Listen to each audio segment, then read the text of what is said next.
What if your mother's darkest secrets saved your life?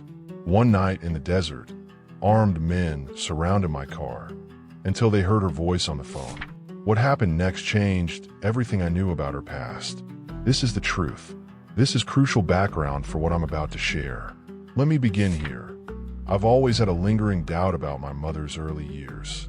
Doubt might not be the perfect word, but I can't find a better one. If you like this kind of stories, don't forget to like the video and subscribe to the channel. Thank you. She was born in Mexico and grew up there before relocating alone to the US for college. The rest unfolded predictably. She found a job, met my father, and stayed in America ever since. I know very little about her life before then, and sometimes I suspect that's intentional.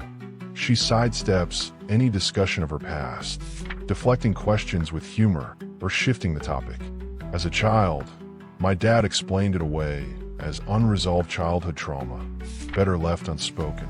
For years, I accepted that. Why wouldn't I? But as I got older, my curiosity grew, especially watching how effortlessly she evaded such questions at family events. Here's what little I've pieced together. She grew up in a border town in northern Mexico, near Texas, a place with a rough reputation, as border towns often do. The only hint about her parents was a joke she'd occasionally repeat when I was young. Her father's side were the politicians, her mother's side the criminals, but she could never tell which was which. Back then, I dismissed it as a dark political jab, but with time, I wondered if there was more truth to it. Her father held some government role, while her mother was never mentioned, not once. The only other clue is a name. I'll refer to him as R. One night when I was 10 or 11, I woke up to use the bathroom and overheard my mom speaking softly in the dark living room. I didn't understand Spanish, but she said R's name repeatedly, the way you discuss someone, not address them. Startled, I flipped the light on. She didn't react, as if she'd expected me. Instead, she hung up instantly and fixed me with a glare I'd never seen before. "Go back to bed," she ordered, and that was it. So, my knowledge of her past boils down to a joke, her father's vague job, and the name R. What happened next occurred almost a year ago, and it's haunted me since. I'm from Arizona, where I'd lived my whole life. Fresh out of college, I was driving through the desert to meet an old friend. Bored of music and podcasts, I cycled through phone contacts, friends, girls I knew, until I called my mom. We chatted about soccer, a shared obsession, and the upcoming Champions League matches. Then, out of nowhere, two trucks blocked the road ahead. It wasn't an accident, just a barricade. I slowed down, unsure if help was needed. My mom was still on the line as I stopped the car. Before I could react, three armed men emerged. Another vehicle closed in behind me. Unarmed, I had no choice but to comply.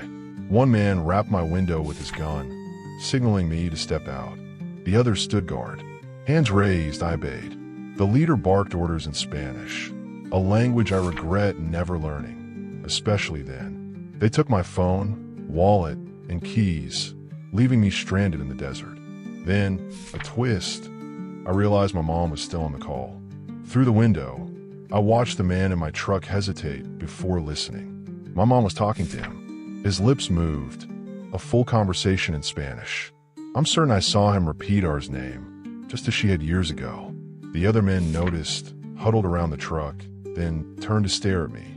Moments later, they returned my belongings, except the cash. One grinned and said, "Tax," as if it were transaction. Relieved, I drove off as their vehicles vanished into the desert. No license plates, no trace. In shock, I called my mom back. She claimed she'd threatened to call the police, tracking my location. I knew it was a lie. She insisted she'd only pleaded in Spanish, but I didn't buy it. Defeated, I hung up and finished the drive in silence. I tried to forget the incident, but it gnawed at me. Now, I'm convinced my mom has ties to a Mexican gang or cartel, ties that might not have ended when she left. She knows I'm not fooled. How long can she keep this up? Part of me wants to confront her, but I fear the fallout, or worse, the truth I might uncover. Thank you for watching until the end. You are amazing, and we would love to have you back. If you like this video, Don't forget to like and subscribe to the channel. Thanks for being with us.